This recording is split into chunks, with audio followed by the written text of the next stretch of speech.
If you were to arbitrage two Uniswap V2 pools, then what is the optimal amount of token that goes into one pool to maximize the profit? There's an exact answer to this question. The equation is given over here. You plug in all of these variables and it will give you the optimal amount of token to put in to maximize your profit. If you're curious, check out my other video where I explain how to derive this equation. The link will be somewhere in the descriptions. Okay, so this equation only works with two Uniswap V2 pools. But how would you arbitrage between a Uniswap V2 or a Uniswap V3 pool with a Uniswap V2 or a Uniswap V3 pool? There's an algorithm to arbitrage between Uniswap V2 and V3 pools. But before I show you the algorithm, I first want to explain why this equation does not work with Uniswap V3 pools. To see why this equation cannot directly be used with Uniswap V3 pools, let's first see why it works with Uniswap V2 pools. We're going to graph Uniswap V2 pools. On the horizontal axis, we'll map the price that is given by the pools, and on the vertical axis, we'll map the liquidity of the pool. For example, let's say that we have pool A with this much amount of liquidity, and the current price given by this pool is somewhere over here. And likewise, we'll have another pool where the price given by this pool is over here. Let's see what happens when we apply this equation to the two pools. Using this equation, we can calculate the optimal price. This will give us how much token that we need to put into pool A, and this will push the price of pool A to this optimal price. And likewise, swapping in the token that just came out of pool A into pool B, the price quoted on pool B will be pushed down to this optimal price. Now, the reason why the equation works with Uniswap V2 pools is because liquidity is constant and it stretches out from plus infinity to minus infinity. Now I can explain why this equation does not work with Uniswap V3 pools. In Uniswap V3 pool, what you usually have is a liquidity over some price range. For example, on pool A, you might have liquidity from this price up to this price, and pool A, we might have liquidity ranging from here to here. So notice the situation is different. With Uniswap V2 pools, the liquidity stretched out from minus infinity to plus infinity. Whereas in Uniswap V3 pools, we have a range of liquidities. So this is what makes arbitrage with Uniswap V3 pools a little bit more difficult than Uniswap V2 pools. However, there is an algorithm that will allow us to do arbitrage between Uniswap V2 and Uniswap V3 pools. Let's start with the arbitrage condition. Under what condition should we execute an arbitrage? If the current price on pool A, let's say, is P of A, and the current price on pool B is P of B, then under what condition should we execute an arbitrage? Well, the simple answer is when the price of pool A is less than the price of pool B. So this is the arbitrage condition. Our goal is to maximize the profit under this condition. And to maximize the profit, what we need to do is minimize the price difference. So how do you minimize the price difference between two pools? Well, there's two ways. The first way is to increase the price on pool A and then decrease the price on pool B. This is done by swapping token Y for token X on pool A and then swapping token X for token Y on pool B. This will increase the price on pool A and decrease the price on pool B. The other way is to first decrease the price on pool B and then increase the price on pool A. We can accomplish this by first swapping in token X for token Y on pool B and then swapping token Y for token X on pool A. This will decrease the price on pool B and then increase the price on pool A. So these are two ways to minimize the price difference of two pools. For the rest of the video, I'll explain the algorithm using the first approach. But the second approach should be straightforward to implement once you understand the first way to do the arbitrage. Finally, here is the algorithm. There's two cases to consider. When the liquidity ranges between the two pools are disjoint, and when the liquidity ranges between the two pools intersect. Let's first analyze what to do when the liquidity ranges are disjoint. What do I mean by liquidity ranges being disjoint? Let's say that pool A's liquidity ranges from somewhere here and up to here. And likewise for pool B, the liquidity ranges from somewhere here to up to here. Notice that these two liquidity between pool A and pool B do not intersect. Here there is an empty space where there is no liquidity. And that is what I mean by disjoint liquidity ranges. In this case, what is the strategy that we need to do?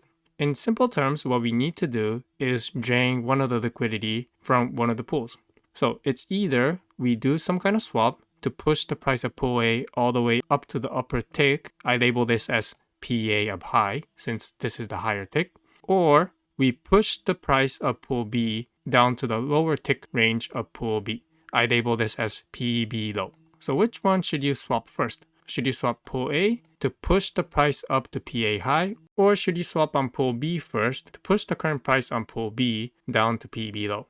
Well, the answer is this all depends on the amount of X and amount of Y in both pools. For example, let's say that we were to swap all of this amount of X inside pool A. Then the question that we should be asking is, if we were to take all of this X inside pool A and then dump it onto pool B, then does pool B have enough liquidity so that the new price will be greater than or equal to PB low? For example, if we were to dump all of this token inside pool B, and let's say that this would push the price of pool B all the way down to here, then what this means is that there isn't enough liquidity to put all of token X from pool A into pool B.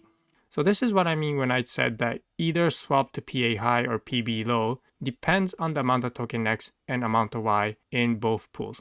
The details are explained inside the code, which I will show you later. So this is the case of disjoint liquidity range. The basic idea is you're going to drain one of the pool. Okay, so let's move on to the other case. What happens when this liquidity ranges intersect? Let's first visualize what it looks like for the liquidity to intersect. Here's an example graph of two liquidity ranges intersecting. On pool A, let's say that the liquidity ranges from here all the way up to here, and for pool B, liquidity ranges from here to here. What I mean by liquidity ranges intersecting is that the liquidity from pool A ends over here, and the liquidity on pool B starts over here.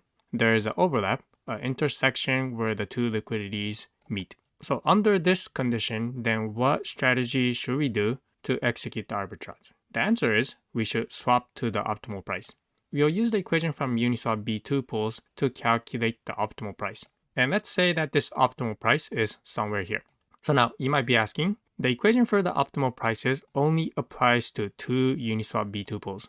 So how is it that we can still apply that equation over here? Okay, and here's the answer. So let's say that we calculate the optimal price using the Uniswap V2 pools equations. If you were to swap on pool A, then the price of pool A goes all the way up to here, up to the optimal price, but not above. This means it doesn't matter if the liquidity stretches out to infinity like Uniswap V2 or if it's finite like Uniswap V3. All we care about is that this liquidity is above the optimal price. As long as it is above the optimal price, then the pool A's price will come up to here, but no greater than here. So the only liquidity that we need is up to here.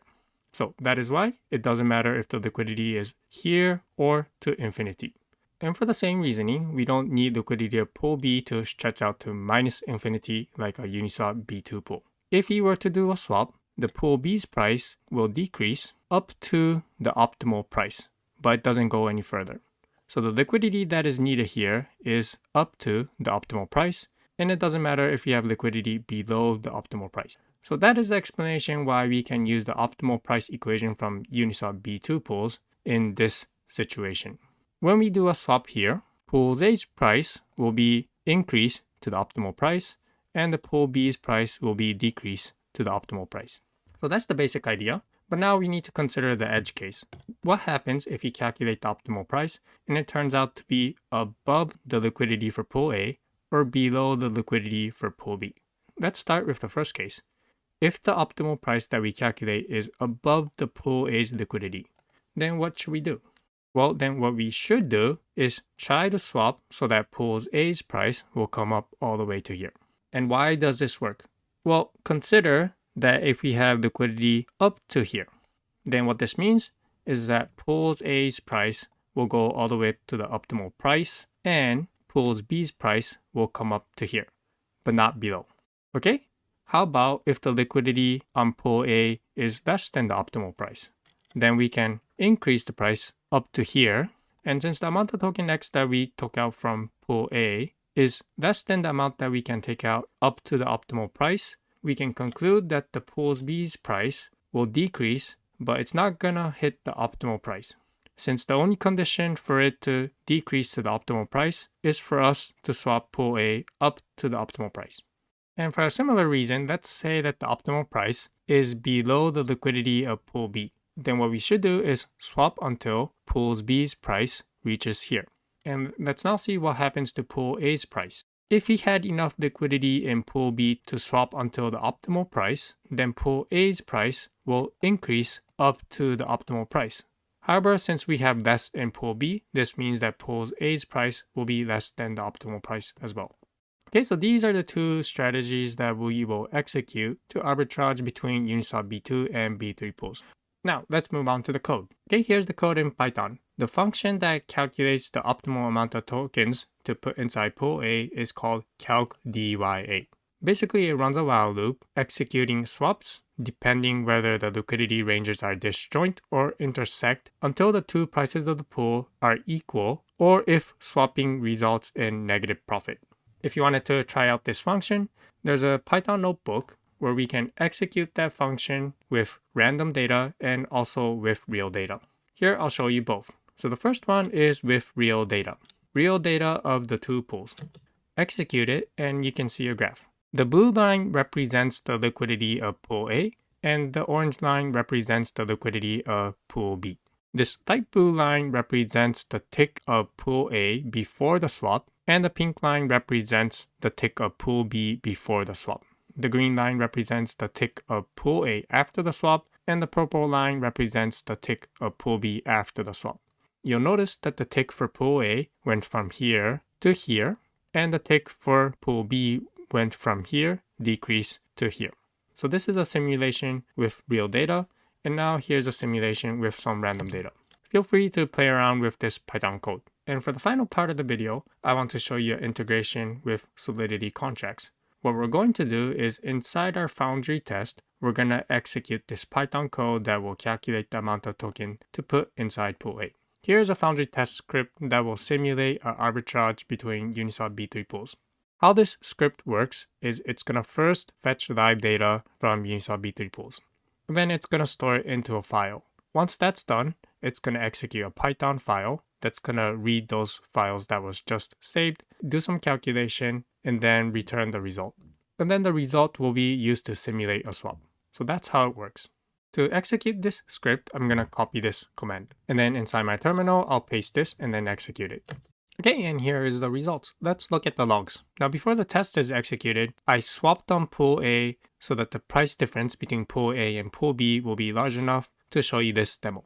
So with that said, let's look at the logs. Here are the two pools that are involved. Here are their liquidity and their fees.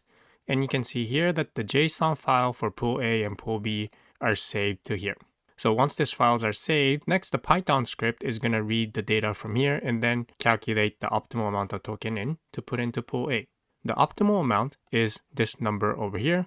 And for putting in this much amount, you'll get back this much amount. The difference is the profit. And here are the ticks after the swaps. And the final log shows the actual simulation of the swap. Put in this much amount and the profit is this much, which approximately equals the difference calculated from the Python script. So this was an example of simulating arbitrage using Python scripts and Foundry tests. All of the code and the instructions for how to execute will be somewhere in the descriptions.